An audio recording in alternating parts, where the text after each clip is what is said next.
Panginoon, basan ng aking mga paa. Kung hindi kita huhugasan, hindi ka kabilang sa akin. Kung gayon, Panginoon, hindi lang ang aking mga paa, kundi pati na rin ang aking kamay at ulo. Ang naligo na.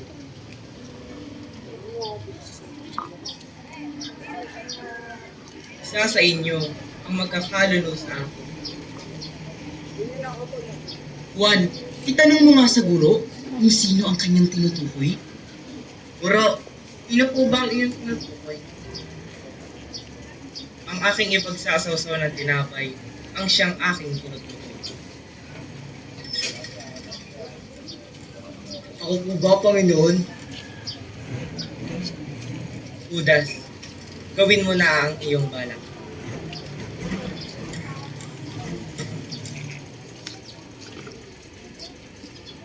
Malaon kong inaasam-asam na makasalo kayo sa hapunang ang Pasko na ito bago ako magbata.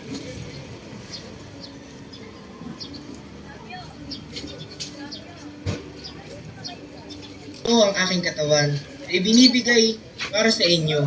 Gawin ninyo ito bilang pag-alaala sa akin.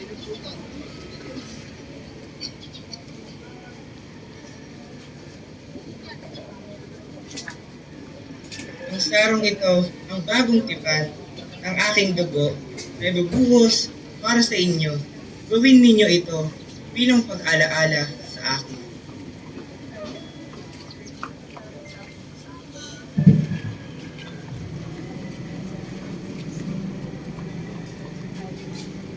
Tara na sa Getsemani upang manalangin.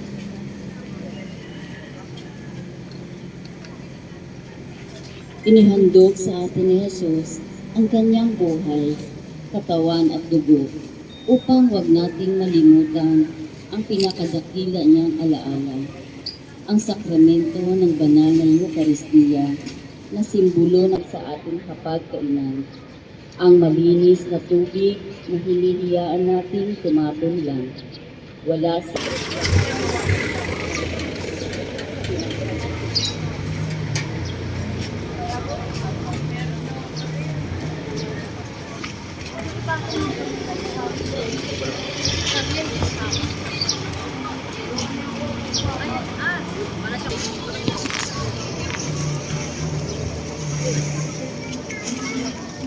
Dapat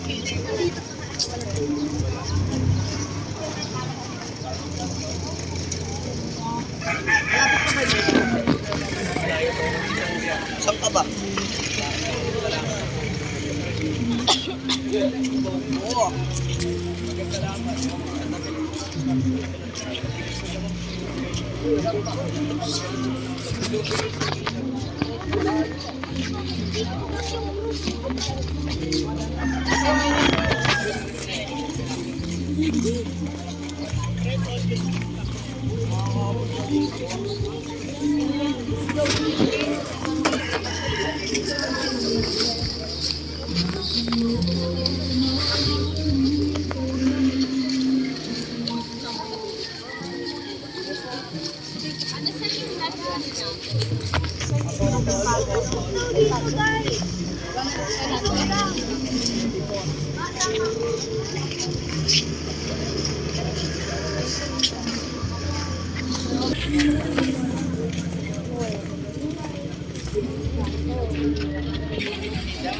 Pwede nyo kumuha ko ng baso, basakin ko rin. Anong nag-isip? Sabi may sinelas ko ba? Espiritu Santo. Amen. Sa ikalawang istasyon, Panginoong Jesucristo. Manalangin kayo ng hindi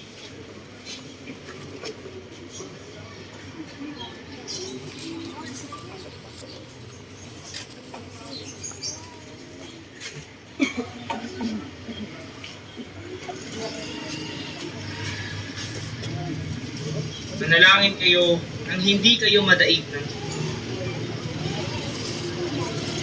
Opo, Panginoon.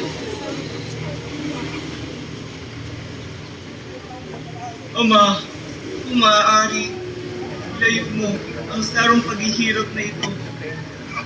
Kayo'y may hindi ang kalooban ko, hindi ang kalooban mo ang masunod. Kaliwa ko na yung bike ko.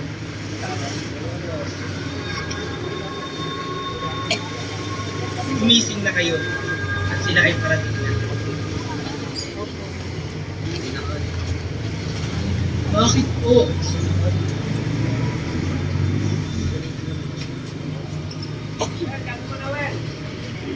Judas, pagkakaluno mo ba ang anak ng tao sa pamamagitan ng isang halik?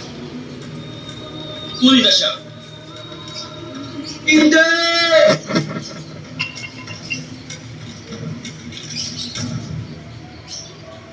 Pedro, ang namubuhay sa tabak ay sa tabak din ng mga dali na siya!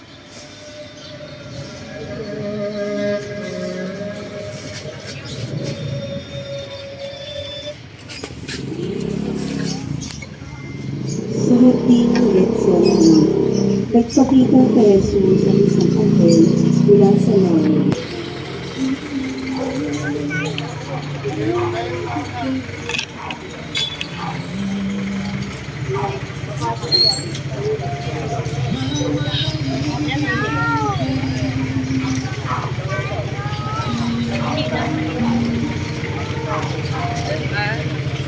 Ay, Jen. Dami din yan. Ako, gito. Hindi lang sinabi. Mahilig lang kayo ito. Ano kasi sinabi? Espiritu Santo, Amen. Ay tatlong Sabihin ninyo mga paratang ninyo tungkol sa taong ito. Ang sabi niya, siya raw ang gigiba ng templo at muli niyang itatayo sa loob ng 3 araw. Ang sabi niya, siya raw ang anak ng Diyos. Pinapaniwala niya mga tao na siya ang Kristo at isang hari. Ikaw ba ang Mesiyas? Sumagot ka na! Hindi dapat pinaghihintay ang punong saserdote! Ikaw ba ang anak ng Diyos ang kataas-taas ng Mesiyas? Ako nga. At makikita ako na nakaupo sa kanan ng makapangyarihang Diyos. Hoy! Isang kayo sa akin! Ang mga saksi ay hindi na kailangan. Ano pa sa iyo para sa kanya? Dapat siyang mamatay! Dapat siyang mamatay! Dapat siyang mamatay! Ikaw siya ang daling kay Pilato!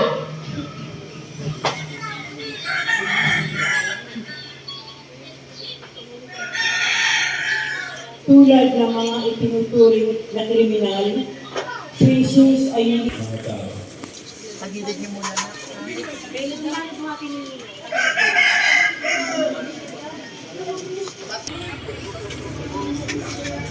Nagsilagi yung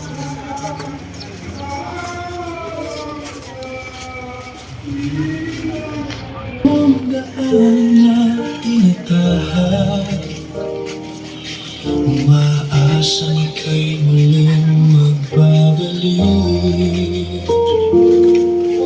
Hinawa kita, di mo ako pinansin. Alok kong kapayapa ay iyong tinanggihang muli. Ang Diyos at siya raw ang... Kaya,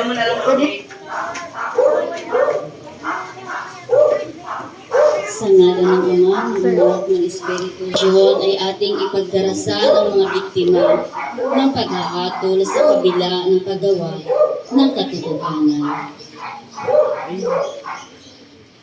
Sinasamba at pinupuri ka namin, Panginoong Hesukristo.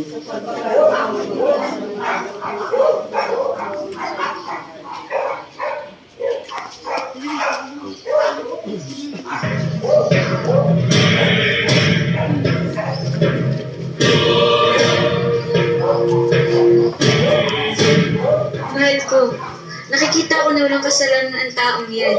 Kaya, huwag mong bahiran ang iyong kamay sa pagpapasya sa kamatayan ng taong yan. Anong gusto niyong gawin ko sa taong ito? Dapat siyang mamatay! Bakit? Anong masamang ginawa niya? Nagpapanggap siyang anak ng Diyos at siya raw ang Mesiyas. O sige, ipapahampas ko na lang siya at pagtapos, siya ay aking palalayain.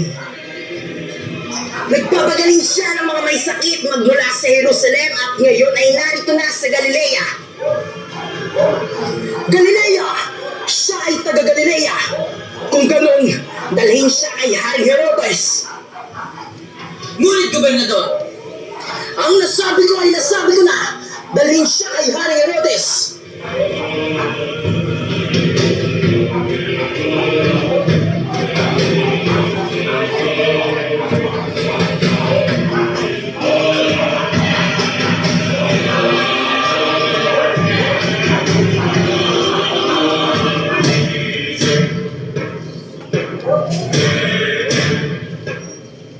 marami nababalitaan sa Jesus. Gumagawa ka raw ng kababalaghan. At marami kang tagasunod dahil sa iyong ginagawang kababalaghan. Jesus, gusto ko ay gawin mong anak ang tubig na ito para maniwala ikaw ang Mesiyas. Sa pangalawang pagkakataon, Jesus, dalian mo na inip ako at magawa ko lahat para ikaw makalaya. Ha! Walang kwenta na rin kung gumagawa ng Himalaya sa impostol. Umalis ka na dito dahil siya muli kay Gobernador Poncio Pilato.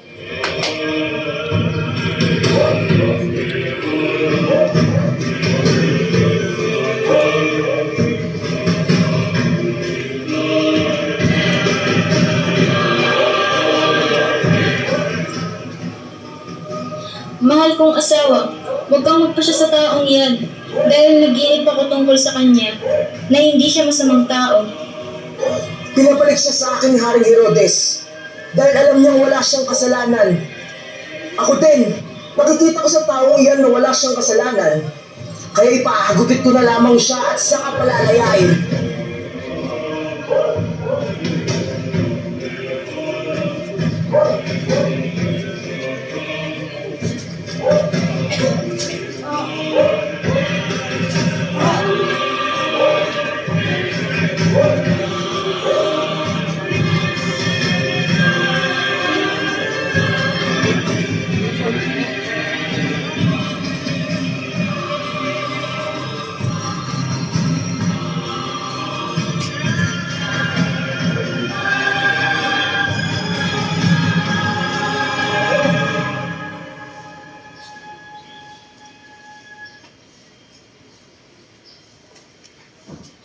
Kinutya si Jesus, hinampas at pinagsakitan dahil na siya ang hari.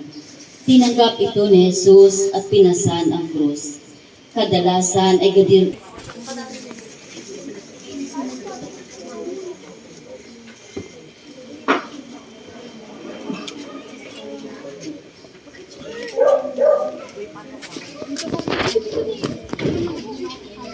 Damhin at pansinin. Mamahalin pa rin kita kahit ako'y iyong sinaktan. Hahanapin pa rin kita. Mahalin pa rin kita kahit ako'y iyong sinaktan. Hahanapin pa rin kita. Ang wala kong puso ko.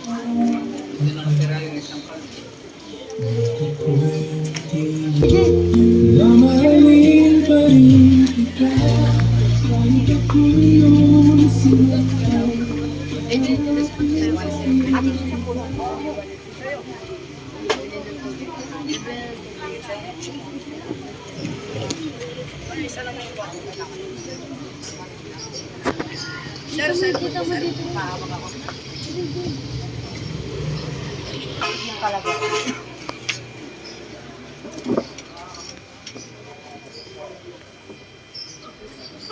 Sa ngalan ng Ama, ng Anak, ng Espiritu Santo. Amen. Sa ikalimang istasyon, Niyakap at pinasan ni Jesus ang kanyang krus. Sa ikalimang istasyon ay ating ipagdarasal na mawala at matigil na ang kultura ng katiwalian sa bansa. Sinasamba at pinupuri ka na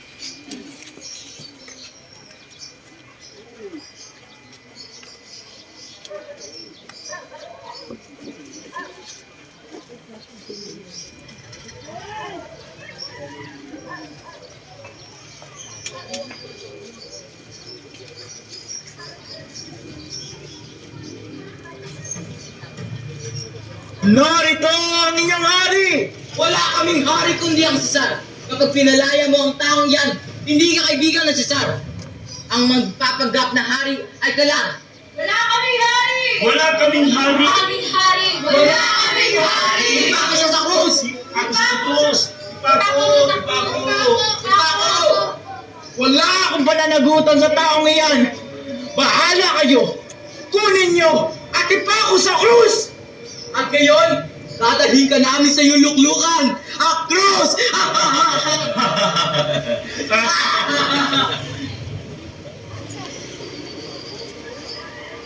Claudia, sensya na.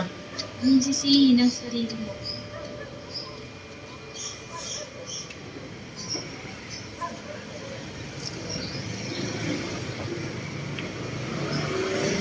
kaya si Jesus ay binigay sa kanila ng ito. Sa pilitang pinapasan si Jesus ang mabigat na krus. Sa ating panahon, isa sa mga pinapasan nating krus na dahilan ng pagkadapa ng maraming sa kahirapan ay ang korupsyon at katiwalian. Isang mabigat na pasanin ito na dahilan kung bakit marami ang walang Para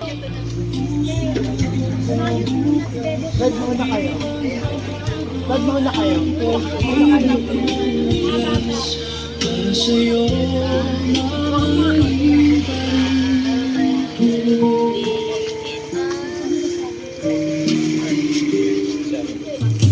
Batid ko ang lihim ng puso ako. Lahat ng kasalanan, pasang puso.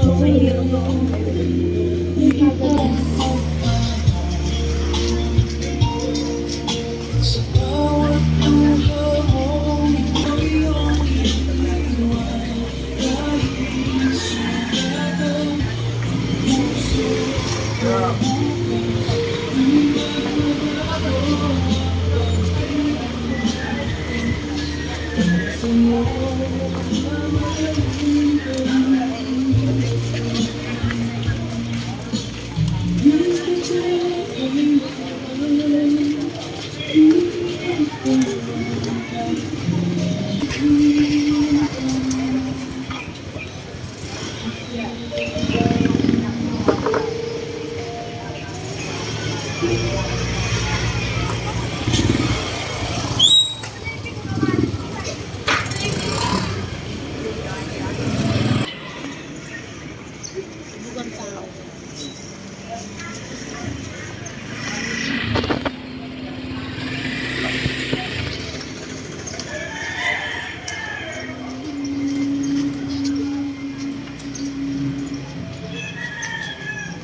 Kawawa naman siya. Sino ba siya? Siya si Jesus, na pinaratang nagkasala. Panginoon, maawa po kayo sa amin. Sana po sa pagpunas ko ng iyong mukha ay mapatawad po ninyo kami.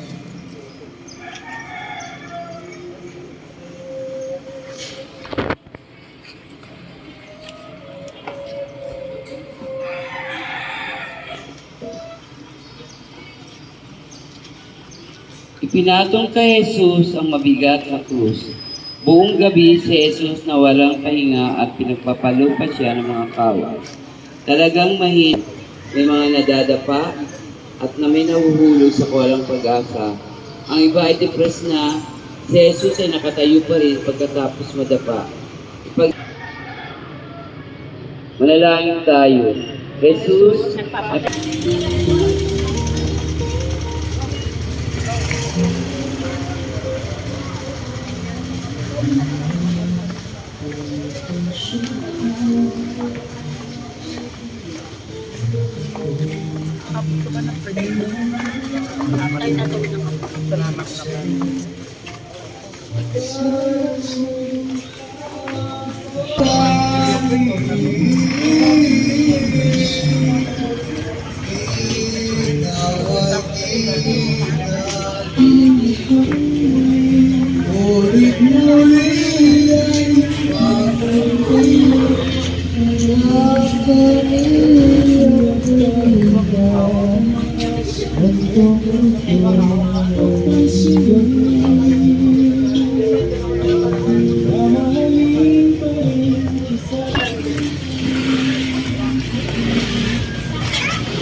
Sa ngalan ng Ama, ng Anak, at ng Espiritu Santo. Si Jesus ay tinulungan ikapitong istasyon. Si Jesus ay tinulungan ni Simon Cireneo. Sa ikapitong istasyon ay ating ipanalangin ang pagpapahalaga ng lahat para sa inang kalikasan at sinunod ng lahat.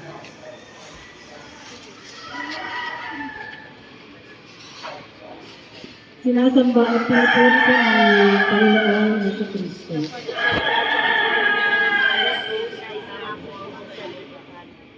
Pagbasa sa salita ng Diyos.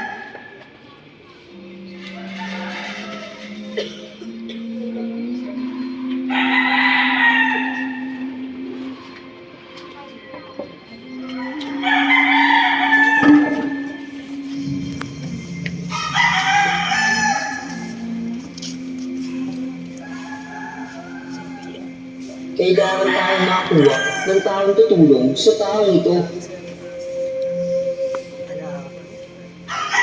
Sino ang kukunin natin? Karamihan dito ay mga babae.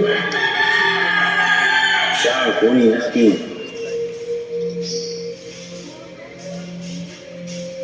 Ano pangalan mo? Sinimpo. Tulungan mo ang taong ito. Bakit ako? Marami naman iba dyan. Huwag ka nang umangal.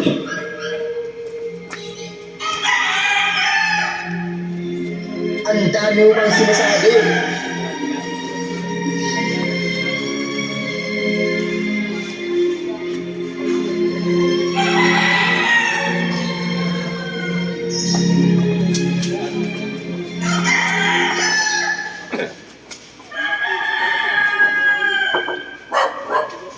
Panalangin tayo.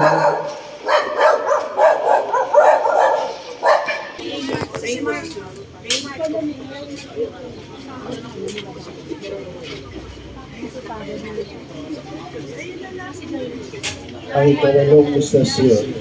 Nasulubong ni Jesus ang mga babaeng taga-Jerusalem. Puso sa tahanan at pagkakaroon ng maayos na relasyon sa bawat pamilya. Sinasamba ka namin at pinupuri Panginoong Jesucristo.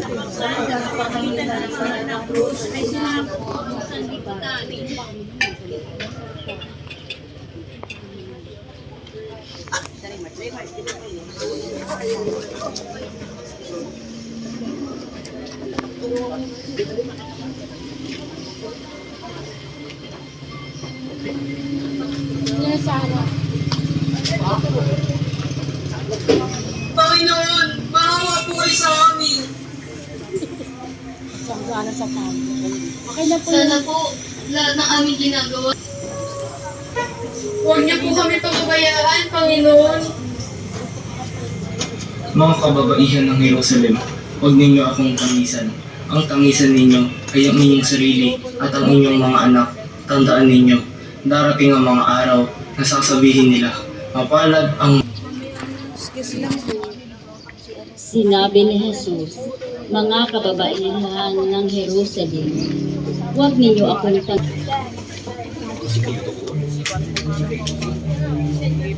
Ito gagawin ko. Tanggalin mo yung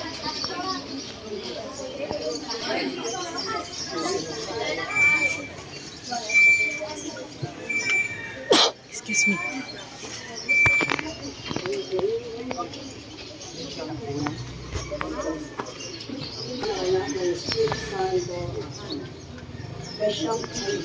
Si Jesus ay hinubaran at ipinako sa krus. Sa ikasyang ekspresyon ay ating panalangin ang mga sangkot na pinagbabawal at pinupuri ka namin Panginoon sa Kristo. Sapagkat sa pamamagitan ng bayan at puso sinakot mo ang sarili ka.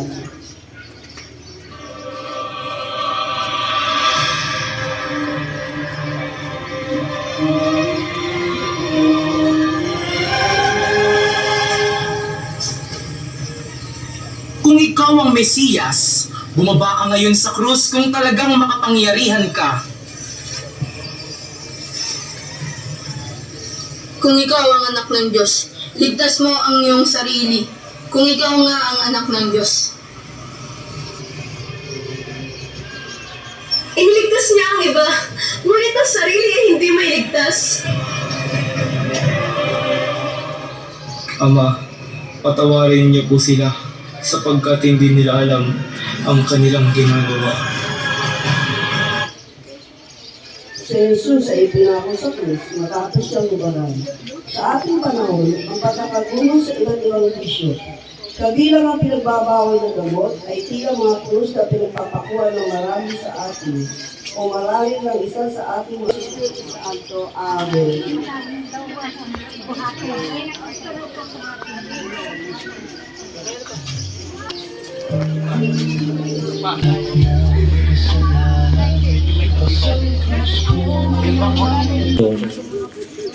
Pinatawad ni Jesus ang magnanakaw.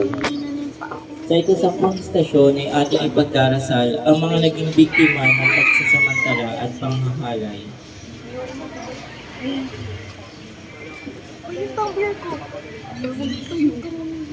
Sinasambangin namin ang Panginoong Jesucristo.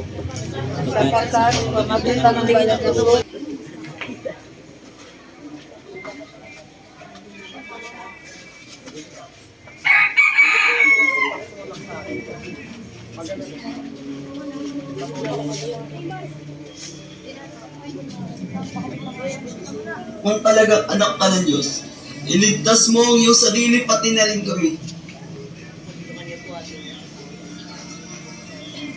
Hindi ka ba natatakot sa Diyos? Marapat lamang tayo parusahan ng ganito dahil sa ating mga nagawang masama. Ngunit ang taong ito ay walang magawang masama. Panginoon, alalahanin mo kapag naghahari ka na. Gayun din, sinasabi ko sa iyo, isasama kita sa paraiso.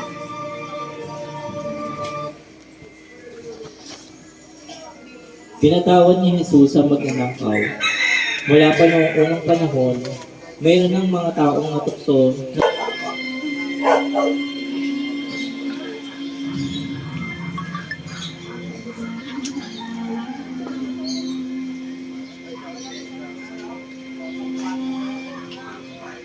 Ginang, narito ang iyong anak. Narito ang iyong ina.